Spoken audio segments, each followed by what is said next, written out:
Hello, everyone. Welcome back to National Park After Dark, a Trail Tales edition.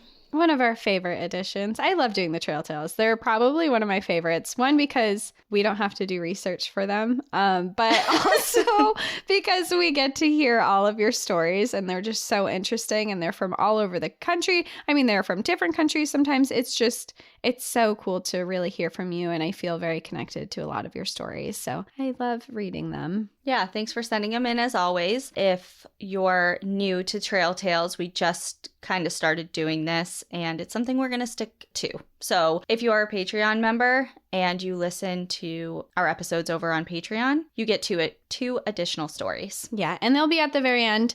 And if you do have a Trail Tale, you can go onto our website and it'll have a little thing on there where you can submit your own Trail Tale. If you have your own story, our website is npadpodcast.com. Yeah. All right, I'm going to go first. Cool. I'm ready. All right, perfect. Hello, ladies. My name is Allison. I live in Washington State, and I found your podcast last week. I've already listened to over half the episodes, joined the Patreon, and ordered some merch. All right. Welcome. She's on it. Hello. Hello. Our people. Needless to say, I'm a new big fan. Anyways, I have been debating on sharing the story for a few days, but feel like it fits in perfectly with the things you share, and it's about time I get it out, since up until now, I've never told anyone except the person who was with me about this experience, even though it changed my entire life. Well, it's about to get out to a lot of people. A lot of people. Background, this is a story for another day, but my dad was in a cult in Australia and he's since passed away, but needless to say, I had trauma from that and it made me a highly skeptical person. I was quick to use my ENTP personality to explain away any paranormal or even religious stories or claims with logical explanations. I even have a cat named Science. I love that. That's actually really cute. It is very cute. Anyways, back in April of 2015, I decided to start making a point to explore the hikes around the area. I had graduated a few years prior and finally had the time and energy to start getting to know the hikes in the area a bit better. My best friend of the time, Matt, told me he was going out on a hike to the Iron Goat Trail off of Highway 2. With sprawling views of the Cascade Mountains and endless evergreen trees, I was on board from the start, not knowing anything about the location. He told me there was also an abandoned mining town on that hike, and being a history buff, I was so excited to check it out. We hiked for about an hour up from the trailhead, and eventually we got to the old miners' town. There was a few shacks, an old welcome sign, and some park benches.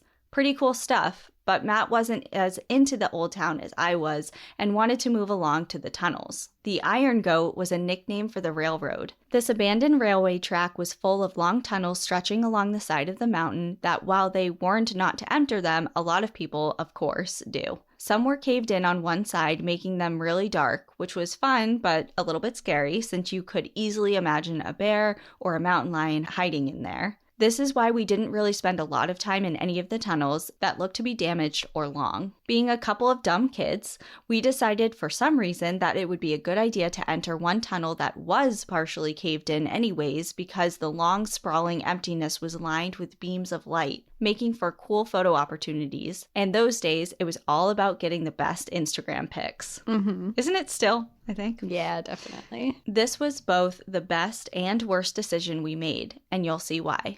Literally, I have photos. Okay, so entering the cave was fine, but suddenly I was feeling so cold and so tired that I didn't want to go in for long, so we just took a couple of pictures and then decided to get out. In these pictures, you can see the way the light on my phone captured the full empty cave, the way it lights people up inside clearly, and then, just wait, as we were climbing out of the tunnel, I felt a strange surge of panic. Like I had to get out immediately, and began to wonder if something else was in the tunnel. Matt commented that he thought he heard something, so I decided to take a picture of the tunnel to make the flash light up the inside and hopefully reflect any eyes of anything that was inside. I did this, and we were both comforted to see that the tunnel was completely empty behind us. If only I thought to check the photos then. We carried on with our hike, but started to head back, both feeling cold and tired and just pretty much done with the day. The walk back to the car was exhausting, and I was ready to go home and get to bed. When I woke up the next day, having slept for 14 hours,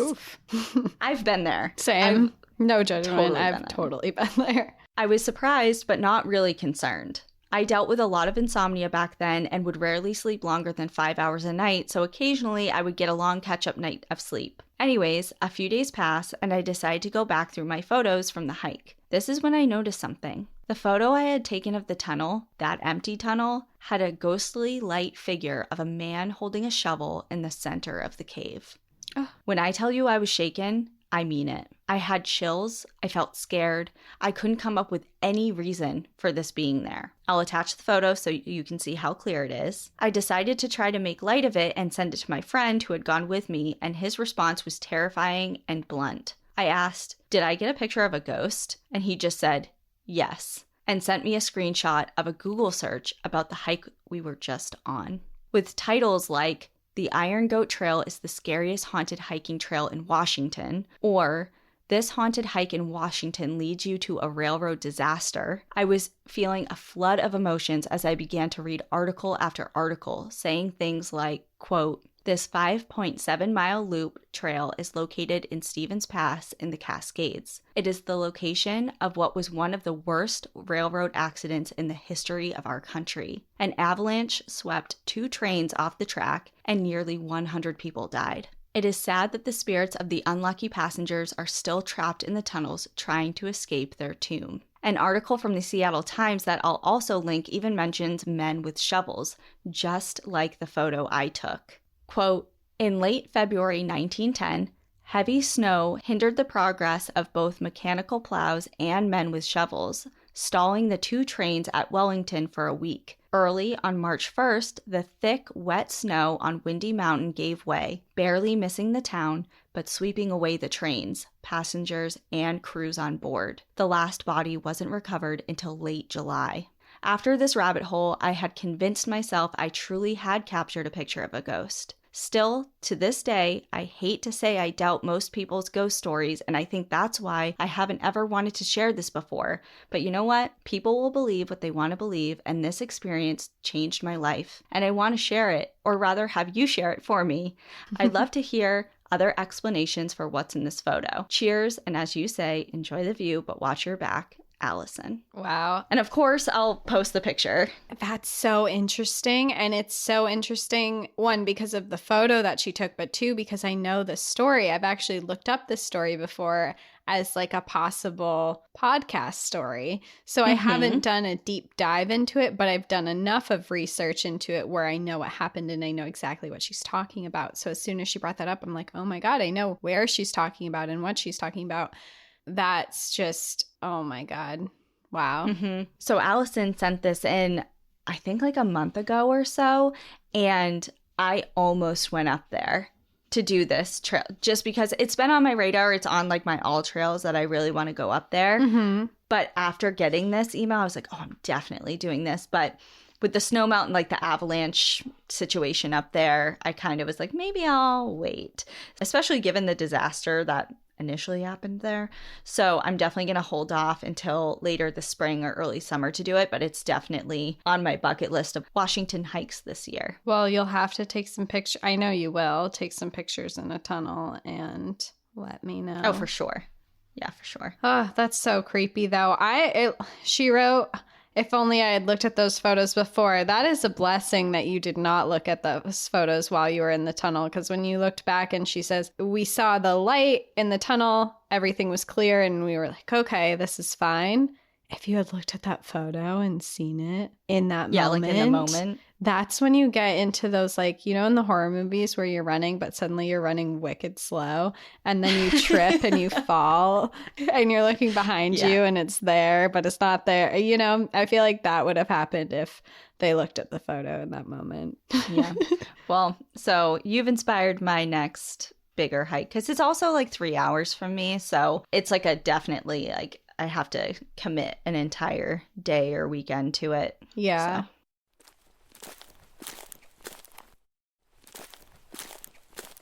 Okay, tell me a story.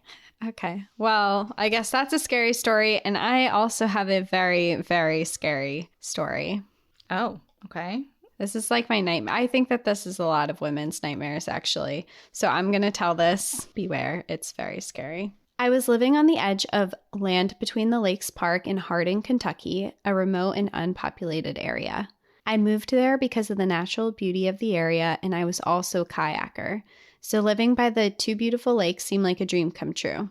The population of Hardin was probably about 400 at the time in 1993, and I loved the solitude and silence. One day I was in the front yard with my two children, who were 2 and 9 months. A car pulled into my driveway, which was unusual as I hadn't lived there very long and didn't know anyone. Also, the driveway was a half-mile long and not right off the road.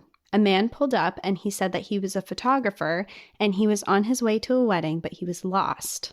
To make a long story short, he kept trying to get me to invite him into my house for a glass of water, was asking me about my neighbors, there were none, wanted to take my picture. He even got out of his car and tried to get me to let him into my house to show him photos that I had taken in the past. Asked me if I liked living alone, asked me question after question after question, and this went on and on. I knew that I was probably in some kind of danger, but somehow I knew it was more important for me to play dumb, even though it was obvious that his behavior was not normal. Up to a certain point, he was friendly and flirty, but then his entire demeanor changed, and he pulled out an old duffel bag from his car, which did not look like something you would have photography equipment in. And then he demanded that I follow him into the woods where he was going to take my picture. He even put his hand on my arm and started pushing me towards the trees. I was holding my baby while my 2-year-old was running around the yard. I knew right then I had to think of something. I said,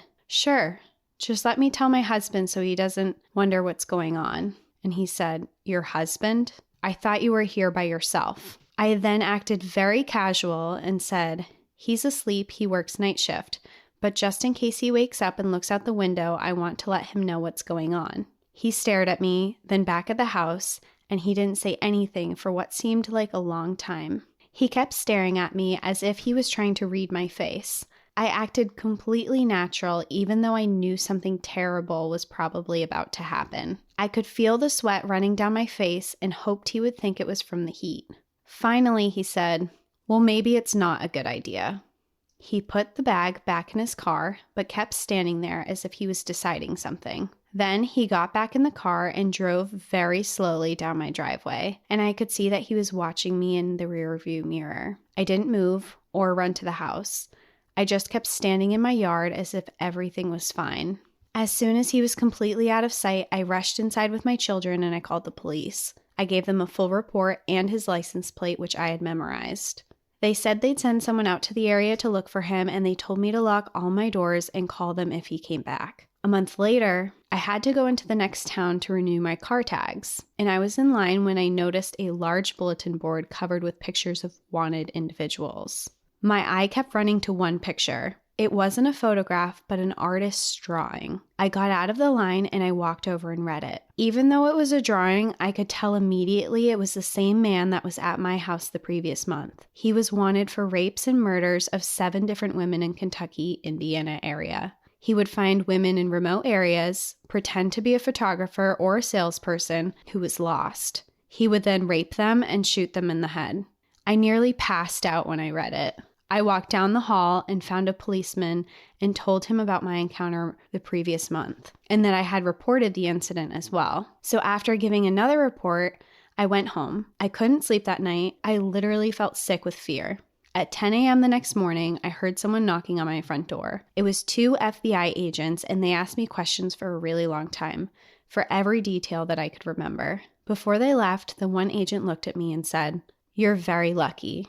As far as we know, you're the only person who was able to avert being attacked after being confronted by this man." I moved within the month. I don't know if this man was ever captured or if he's still out there. I'm gonna go online and see if I can find out somehow. Just thought I'd share this story since it took place right out by the land between the lakes, which is a gorgeous area, one of the reasons I moved there. As a hiker and a kayaker, it seemed like the perfect place to raise children. Unfortunately, I never felt comfortable there again and have moved to another state since.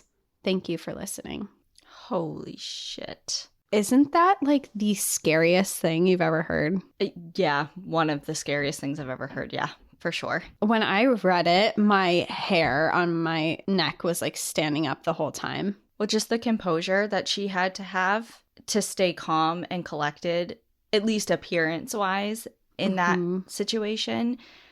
is so commendable. Like, you never know how you're going to react in a situation like that. Mm-hmm. And I've been in a very scary situation and I froze. Like, I did not play it off like that. Like, I was, what is it? Like, freeze, flight, or fight? Fight or flight. But I thought there was a freeze in there too. Oh. Or am I making that up? No, maybe you're right. I know that that's a common response to things is to freeze. It's like a survival mechanism. Yeah. And there's also the added layer of like she had her children with her. So she had that like, I need to get my shit together for my kids, if anything, you know? Yeah. Just like that is so nuts. I really am curious if that person was ever captured. Me too. I would really love to know. I mean, that is so scary. And especially she said she was holding her 2-month-old child and he was pushing her into the woods. The way she described it, she was just acting like everything that was happening was normal, not to tip him off that she was afraid or that she knew that something very serious was wrong, which, like you said, like, how do you know to react like that? I mean, you don't. Mm-hmm. You don't know what their reaction is going to be. It's so unpredictable. But to be that composed during that, and what she did, it saved her life 100%. Oh, no doubt about it. Yeah. It still gives me chills just like thinking about that. It just, it's so scary. God. Okay, I'm going to move on to something a little brighter. Okay. It's quite short, but I really enjoyed it. The title of this is Caught on Camera, and it begins, "Hey ladies, love your podcast and have been binging it as I crochet for the last few weeks. I have a super short story for you and a picture to share. My mom loves this picture and listens to the podcast, so shout out to Nancy if she hears you share this." Hi, Nancy. For context, I live in central New Jersey, and I was convinced I was in the middle of nowhere when this happened, but was really about 1 mile away from the nearest turnpike exit. When my sister and I were little, my parents would take us to a local nature preserve / garden research center. There was a trail there through the woods that we would take regularly. At the start of the trail near the parking lot was a small cabin / event area that the place would use for weddings, etc. This story is from the summer of 2000. Being 5 years old, I was very familiar with the bathroom in this cabin.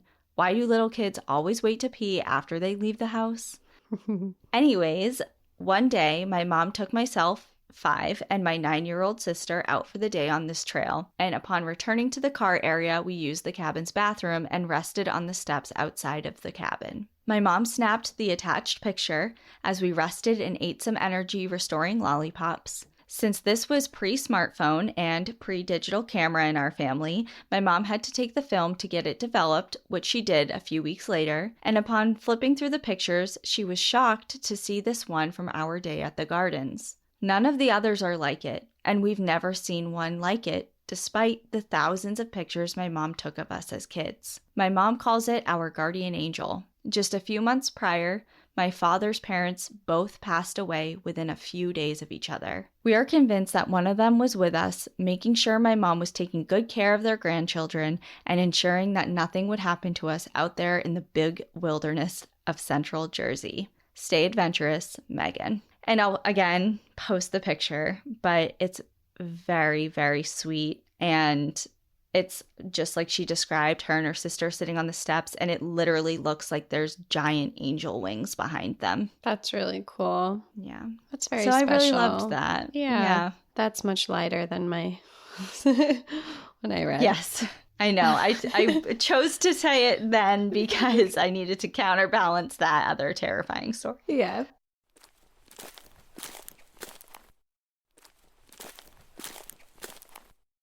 Okay, I have my story next. Well, it's not my story, but I'll read a story next. And they titled it, "That Time Royce Almost Killed Us." Hi, ladies. My name is Annie, and I love your podcast and listen to it religiously while I'm at work. I am sending in this story to remind listeners to be aware of all wildlife that they encounter, not just the lions and tigers and bears. A little background before I get into my story. I was born and raised in Utah, just 3 or 4 hours away from the Big Five. I grew up going to national parks. During college, my best friend Katie and I decided we needed to do something fun during our spring break, and somehow we decided on national park road trips. The first one we ever went on together was Zion, and while there, we decided to get our junior ranger badges for fun. Long story short, we became obsessed with collecting the badges and continued the trips all throughout our college years. Even today, 6 years out of college, we try to get at least one trip in a year. We each have a total of roughly 50 badges from various national and state parks. That being said, we aren't the most outdoorsy or athletic, which becomes a very important factor in the story I'm about to relay.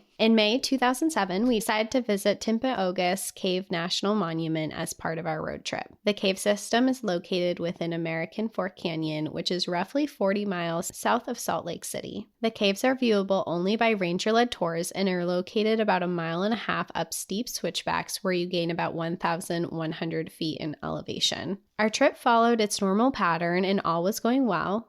We finished the cave tour and Katie mentioned that she had to pee. We had two options: walk up the switchbacks to the last chance bathroom or head back down to the visitor center, which was about an hour hike due to the strenuous conditions. The choice was obvious, and we began to climb back up the mountain. As we were walking up the trail, carefree and discussing our tour, we heard a ranger that we could not see yell, "Girls, I need you to turn around and walk back down the mountain." We were the only ones on the trail that we could see, and the switchbacks are so steep that you can't see anything above or below you. Having no idea what was going on or if we were doing something wrong, or even if he was talking to us, we slowly turned around and began walking back, with Katie mentioning how badly she had to pee and grumbling that they were sending us back down. I turned around to see what was happening and noticed a mountain goat was nonchalantly following us down the trail. I grabbed Katie by the arm and told her what was happening. Our hearts were pounding and we continued to slowly walk away. Suddenly, the ranger began hysterically yelling, "Girls, you need to start running right now. Run as fast as you can."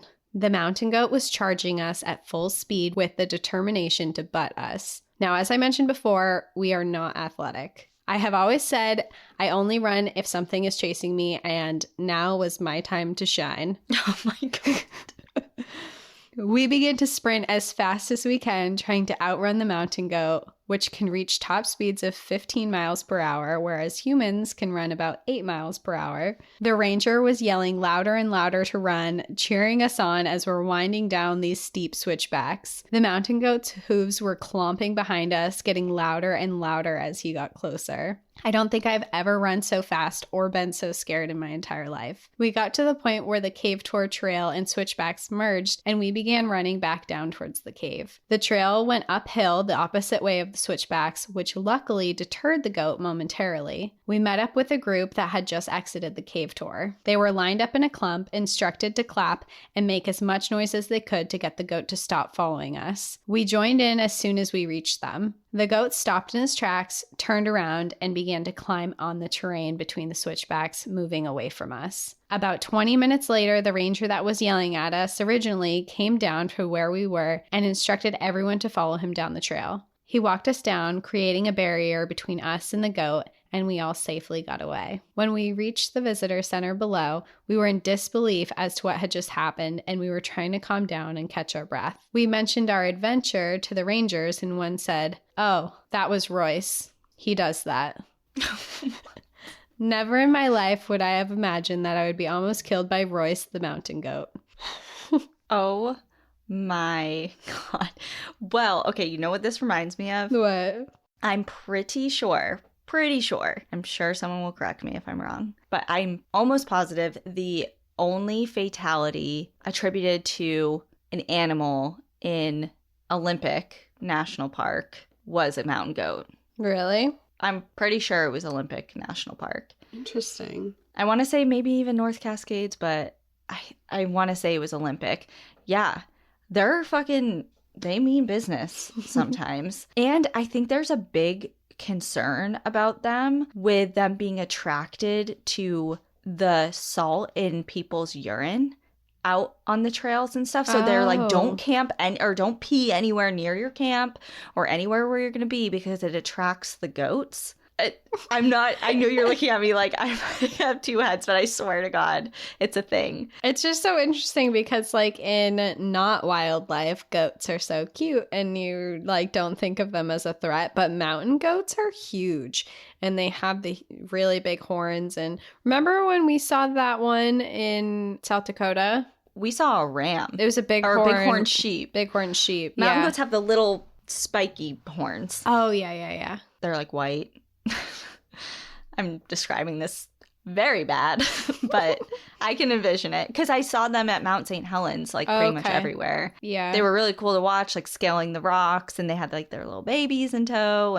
But yeah, they're very frightening. And I have been headbutted by like a farm animal goat.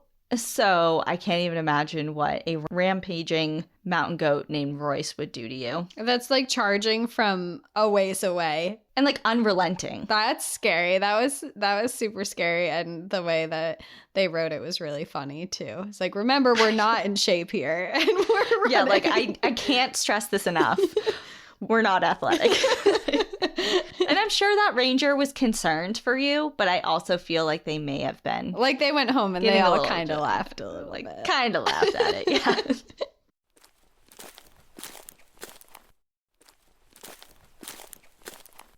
All right, my last one, well, second to last, Patreon, you'll get another one. But let's see. My last one for here is titled Disembodied Voices on Mission Hill. Hi, Cassie and Danielle. My name is Hannah. Feel free to use it on the pod.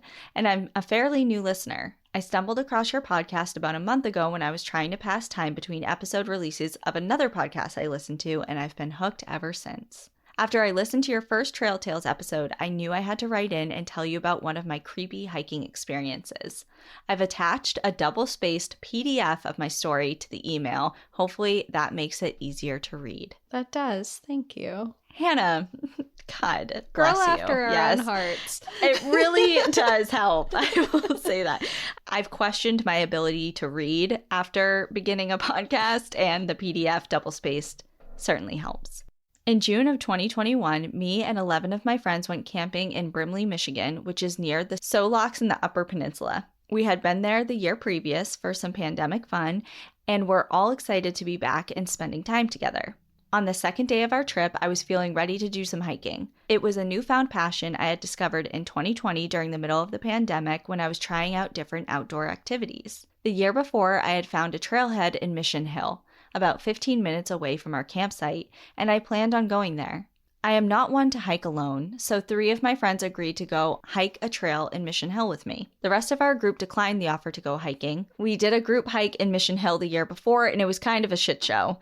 It was thunderstorming and pouring rain throughout most of our hike. Anyways, my 3 friends and I set off in one car and drove to the Mission Hill trailhead. As a side note, the trailhead is basically an overlook where you can see lots of forest, Lake Superior in the distance, and 2 other smaller lakes within the forest, Monocle and Spectacle Lake. Directly behind that overlook is the entrance to Mission Hill Cemetery, which is admittedly a creepy one. The year before, we had hiked through the forest to the closer end of Spectacle Lake. This year, we decided to hike a bit further to the opposite end of the lake. We had packed sandwiches, a few snacks, and water, so we figured we could eat lunch by the lake and then hike back to the car. No less than 5 minutes into our hike, we came across what was probably bear poop. There are black bears in northern Michigan, but we were a little put off because none of us had bear spray. We just had to hope that if we came across one, it wouldn't be a mama with her cub. As long as that wasn't the case, we felt confident we could scare off a bear between the 4 of us. Shortly after coming across the probably bear poop, we then spotted an old rusted bed frame off the trail in a clearing.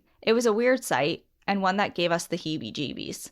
I've never heard anybody say the heebie-jeebies other than my family. Really? Do you say that? Yeah. The heebie-jeebies? I feel like the heebie-jeebies is a thing. Okay. I've just never heard anybody else say it. Looking back, I can't help but wonder if the bear poop and weird bed frame was some kind of warning. Nevertheless, after passing that weird rusted bed frame, we made it to Spectacle Lake without an issue.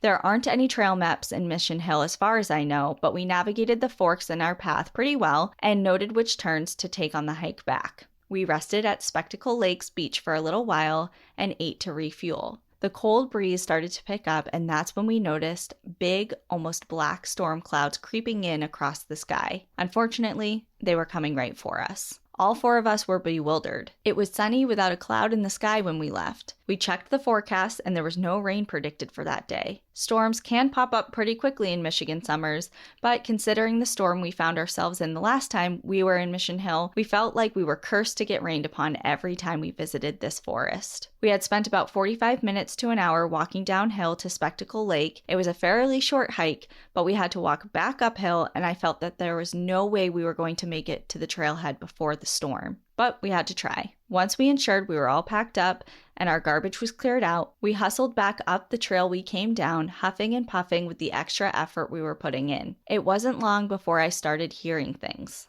Hoots, hollers, yells, laughs, and snippets of different conversations sounded as if they were coming from up the hill. It sounded like there was a group of people walking directly towards us down the hill. The people sounded like they were still a little ways off of the trail, but as we walked further and further, I wondered when we would cross paths with these other hikers. I also wondered why these people were still hiking and hadn't turned back. The wind had gone cold and it was blowing so forcefully you could hear it rattling throughout the woods. Plus, the sky and the woods kept getting darker and darker. My prediction that we wouldn't be able to outrun the storm came true. We had only made it about halfway back when the sky broke open and started pouring cold sheets of rain. Those of us who had raincoats stopped for a moment to put them on before we took off up the trail again. At least half of the way back to the trailhead, I was still hearing voices. Nothing coherent, but I could still hear the laughing and yelling and other group of people like noises. And it didn't sound like the sounds were any closer to us than when I had first heard them at the beginning of our hike. Soon, these noises were drowned out from another noise I was hearing in my head. It's very hard to describe, but all of a sudden, this low humming alto choir foghorn sound started emitting itself from inside of my head. It was like a chant, but unending with no words. I was hearing it from within my own head, kind of like when you talk to yourself. A little scared and worried at this point, I tried to pick up my pace. I was already the caboose of the group, as I was walking slow because I am accident prone and didn't want to fall in wet conditions. And even though I tried to pick up my pace, my friends hiked further and further away from me. All the while, the low humming sound continued in my head. It seemed like an eternity of this, hiking without getting faster,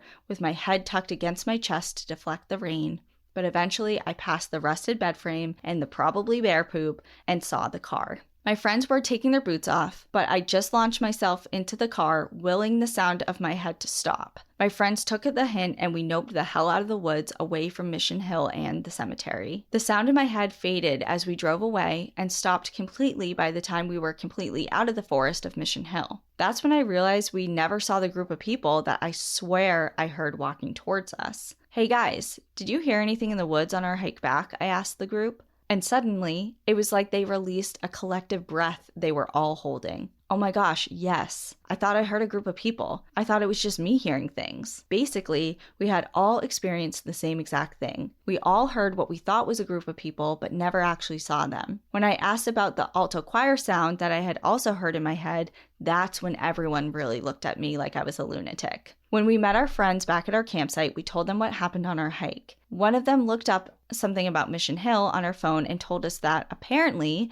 Mission Hill is known for being haunted by disembodied voices. Disembodied voices, a fact we did not know about prior. That was probably what we were hearing in the woods. We couldn't find anything to explain the weird noises I was hearing in my head, though. I think it might simply have something to do with the history of the area around Brimley. Much of the land in Michigan's Upper Peninsula is historically Chippewa and Ojibwe land. This includes the land in and around Brimley. There's a lighthouse nearby that marks the spot where a fight between the Ojibwe and invading Iroquois took place. In the sea near this lighthouse, a ship named the steamer Myron sank. Only the captain survived, but the sailors whose bodies were recovered are buried in the Mission Hill Cemetery, right across from where we began our hike. I don't know what we heard in the woods that day, but Brimley and the surrounding area has a rich history, and I wouldn't be surprised if there are spirits in the woods that like to play tricks on hikers that come through the area. Thank you for reading my stories, ladies. I hope it wasn't too long. Keep up the good work on the podcast. Best, Hannah. That's super interesting. I mean, it sounds like there's a lot of crazy history that happened there and a lot of death. And it doesn't surprise me at all that there was some kind of haunting going on. And it's super eerie and weird, though. That would freak me out. It is weird. And this is unrelated. Well, I can't say it's unrelated because it is related. But when I read this story, I remembered someone wrote in a story to us that was familiar in the sense that they heard music in a really weird place in the woods and voices. And they attached like a video and everything with the sound. And for the life of me, I cannot find it. And I really wanted to kind of combine the two and like read both of them today, but I can't find the other one. So I'm really, really sorry. If you're listening and you're like, hey, that's my story, you can resend it. Yeah. Please resend it because I don't know where the heck it went. But as soon as I read this one, it brought me back to that other story too. And I think there is something to be said about hearing disembodied voices or disembodied sounds. This is not uncommon. I mean, we've read a few stories like this when people hear something and then later on realize the historically significant area that they were in. And they kind of like connect the dots a little bit. And I just think it's really interesting. Spooky, but interesting. Same. It was a cool story. Okay, well, I have my last one. It is titled Trapped in a Forest Fire. Hello, my name is Abby, and I absolutely love your podcast. It's my go-to podcast every Monday on my way to work. Here's my story. I recently moved to the Denver area. One of my first weekends I was here, I decided to head up to Boulder to hike Bear Peak. It was supposed to be a 5-mile hike. I was by myself, and I had just moved here a few weeks prior, so I didn't really know anyone. I started the hike in the afternoon and reached the saddle around 1 p.m. As I started the steep section to the peak, a man passed me and told me that there was a fire, and then continued heading down the trail. A little confused, I continued up to get a better look. I peered out, and from what I could tell, the trail that I had hiked on, and also had returned on, was on fire. I saw flames engulfing the trees that I had walked by, and it was the most depressing and terrifying sight I had seen in a long time. Slightly panicked, but trying to keep it together, I started talking to other confused hikers. Myself and another girl decided to call the police non-emergency line. Grateful I had service on the trail for this one instance. The operator told me that she was not sure what to do and she would have a ranger call me back. A few minutes later, a frantic ranger called and told me to tell as many people as I could to not return down the trail and to actually hike to the peak and then take the trail off the backside of the mountain, which is West Ridge Trail. Myself and my new friend ran back to the saddle area where most of the hikers turn around instead of doing the peak. We told everyone that we could find,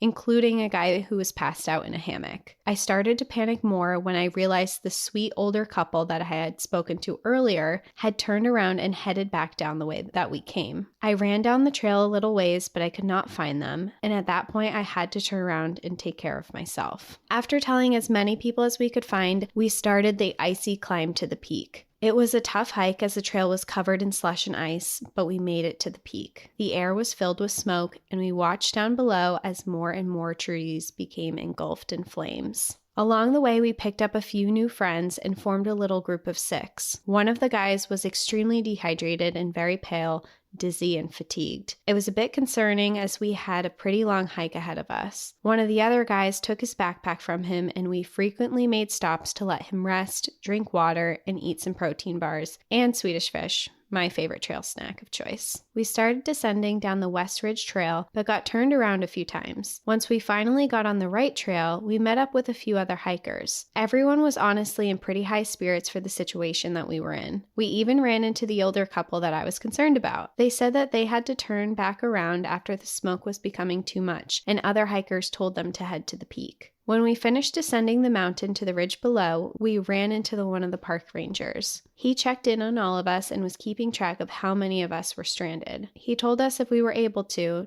keep hiking out to a road a couple miles away in the mountains, and that our loved ones as well as locals would be there waiting to get us back to Boulder. We continued hiking and ran into another ranger about 2 miles away who served as another checkpoint. A few more miles after that, we finally made it to the road. It was dusk and we had a long journey. Everyone had made it out safely, and we were greeted by family, friends, and strangers with coolers of beer, water, and snacks. As I had just moved to the area, I did not know anyone, but people were so kind and caring. Being trapped in a forest fire is not ideal and honestly very scary, but some positives to my story is that I made some pretty great friends and saw a community come together and help another out. There is some good news in this crazy world that we live in. Another tidbit, this 5-mile hike turned into 11 miles. Be prepared, bring extra water, snacks, layers, etc. You never know what could happen on the trail, even when it's a popular trail near a developed area. And as for the fire, it's called the NCAR fire and it's fully contained now. It was human caused, but they are unsure who and exactly how it started. Remember, every action has a consequence, and sometimes the consequences can put others in danger and ruin our beautiful landscapes. Sorry for the long story, but I hope you enjoyed. Cheers, Abby. That is so scary. I feel like I picked all the scary stories today. You did. I'm like, God, are you going to give me a break? Just like, here's anxiety. I'm just throwing anxiety at everyone. God. I mean, total new respect for anyone in, I mean, obviously like Al, like any firefighter or wildland firefighter, anyone combating fire in that world. I always obviously knew it was scary, but after your episode on the Idaho Panhandle, that fire situation, and then what was that documentary I watched about the fire in California and just like Paradise? Seeing the footage? Yes. Yes. And seeing just people driving and all of the fires engulfing them, and especially all the fires that were out in Colorado, you know, over the last year, and seeing people's footage of it. It's just something that I've never really envisioned myself having to deal with or being a part of. Growing up in southern New Hampshire, you don't think of wildfire. Yeah. You know? So ever since just broadening my scope and really understanding how frightening a situation that can be is terrifying. Yeah, fires are really scary. And they get scarier every year. I mean, fire season is coming up too. It's right around the corner. There was already a big fire in Arizona and people were evacuated and things like that. So I say it's coming up, but it's starting. Fire season's here. Well, with the big fires that just broke out in Colorado, like what, 2 months ago, a month or 2 months ago, it might be the same one because Ian's friends that live out in Colorado in a suburb of Denver, they had to be evacuated from their house. Like they ended up being this fine. was on March 26th was this fire that Abby's talking about. Oh, wow. So this was so recently. Yeah, there's photos of it and everything. I know she said it was recently at the beginning of her story, but sometimes we don't see these emails right away. But wow, yeah. So this was just happening. And it says it. So yeah, so fire season's here. Be safe, everyone. Be careful about what you do out there. Practice safe fire practices and pay attention to fire bans because, like Abby said so nicely, you don't know what your actions might cause. You might have someone trapped on top of a mountain. Yeah, exactly. Okay. Thank you, everyone, for sending in your emails. As always, keep them coming. We love to read them. We'd love to eventually do more trail tales, but we can't do them without your stories, so send them. If you're a Patreon member, we'll see you for a couple more. Otherwise, we'll see you next week. In the meantime, enjoy the view. But watch your back. Bye. Bye.